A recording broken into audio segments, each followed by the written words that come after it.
Ne po flasim për ngërç, në moment tjetër dhe pjesa e lëvizjes direkt, që e kapi pak më përpara, miku im, pjesën e të 1/5 të deputetëve që më bën atë në kushtetuese, problemi nuk ishte në të njëjtën sinkron. Atje do të shkonte vetë Berisha në kushtetuese. Nuk do të shkonte grupi parlamentar, sepse nuk ka interes, është një konflikt interese, ata nuk janë pjesa përgjegjëse dhe autoritetin e Durrësit. Përsa i përket skenarit të dy, gjykata kushtetuese jep të drejtë gjykokos për këto dy masa. Atëre pezullimi... Jo dy masa, ajo do të heqë vetëm pezullimin, pasaportën, nuk ka të drejtë, është mas tjetër, po jo. Pra pezullimi... Tu flitë vetëm për masë. Mbetet e pezulluar... Për derisa të shpreh ajo. Shpreh gjykata kushtetuese. Nëse shpreh gjykata kushtetuese... Ajo shkon detyrë. Jo, nëse shpreh pro pezullimit, ajo është e pezulluar. Por, duhet të argumentoj mirë, sepse e dëgjove çfarë tha kryeministri si u shpreh. Kemi një ngërç të jashtëzakonshëm kushtetues.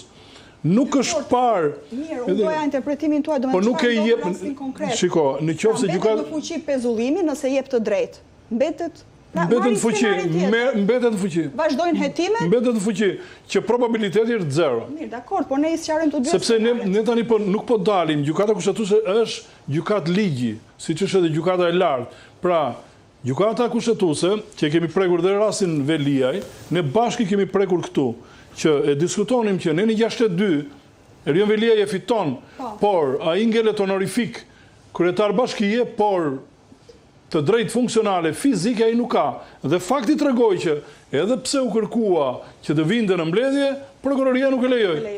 Pra, jemi prapë në kushtet që ai posti i tij është vakant.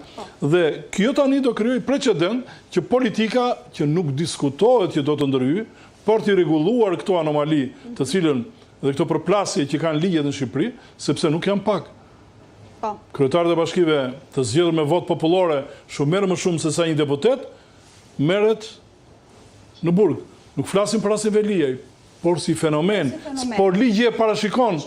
Mirë, zoti Çaça, çfarë ndodh tani me aktet administrative të firmosura më parë nga zonja Balluku?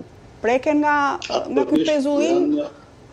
Jo, kanë efekte absolutisht, kanë qenë një moment kur nuk ka pasur asnjë lloj pezullimi nga ana e zëvendës kryeministres ose e ministres, kështu që nuk ka absolutisht asnjë lloj problemi për çfarë do lloj akti i cili është firmosur. Ka qenë ligjërisht e aftë për të firmosur sipas ligjit. Nuk ka efekt prapaveprues në këtë moment. Në mënyrë absolute. Ne flasim në vazhdimësime, nga momenti që është dhënë vendimi. Nuk ka sens. Kuptoj. Mirë. Ajo që është rëndësishme për të që ta mbaroj këtë është nëse do kishim pasur vetëm një mas ndaluese, atë për të mos lëvizur jashtë shtetit, pra ndalimin për të lëvizur jashtë shtetit, unë besoj që nuk do ishte bërë një gjë kaq e jashtëzakonshme. Ajo mund vazhdonte gjithsesi të ishte në kuptimin funksional kushtetues si ministre dhe si zëvendës ministre. Pezullimi që është bërë, më pas e ka komplikuar totalisht, sepse një farë kuptimi tagrin në aspektin, po themi, administrativ, për ta shkarkuar, për ta emëruar një antar të kabinetit, normalisht e ka kryeministri. Ai e ka tagrin, e ka dhënë kushtetuta. Prandaj them që bëhet shumë i rëndësishëm interpretimi tashmë në kuptim të a është cënuar apo jo pushteti ekzekutiv, ja pushteti gjyqësor, a është proporcionale kjo apo realisht është disproporcionale duke pas parasysh edhe atë lloj imuniteti procedurial që një antar i kabinetit ka, qoftë edhe zëvendës kryeministër. Dhe prandaj unë besoj që gjykata kushtetuese tashmë ka edhe me antarin e ri tashmë të gjykatës kushtetuese që besoj që kanë 9 antar, urojmë dhe gjykojmë që të kemi një vendimarrje që minimalisht besoj që do ta kemi. Sa më shpejt. Kemi 3 notere, 2 avokate. Nisë tjetër çështje, mbetemi pak këtu. SPAK thotë që janë përdorur metoda speciale hetimi dhe komunikime mes zyrtarëve. Sa të forta janë prova në gjykimin tuaj dhe a mund të jenë komunikimet struktura e posaçme, ato marrëdhënie, të cilat ta themu se si bëhet, pasi merren printohen, mundohet të bëhet lidhja step by step, derisa të shkosh te elementi që për çfarë është folur në atë bisedë dhe çfarë ka ndodhur.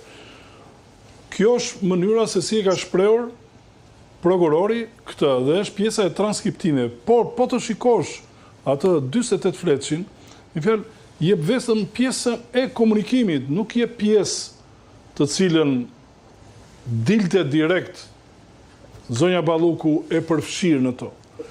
Do të dish që shtyrja e një tenderi nuk përbën ndonjë shkelje. Shtyrja e fatit kohor të një tenderi, pjesëmarrje më e gjerë, që të marrin edhe më shumë operator për të garuar, këto nuk përbëjnë element. Të paktën unë, nga sa lexova në të gjithë këto, mendoj që këtu nuk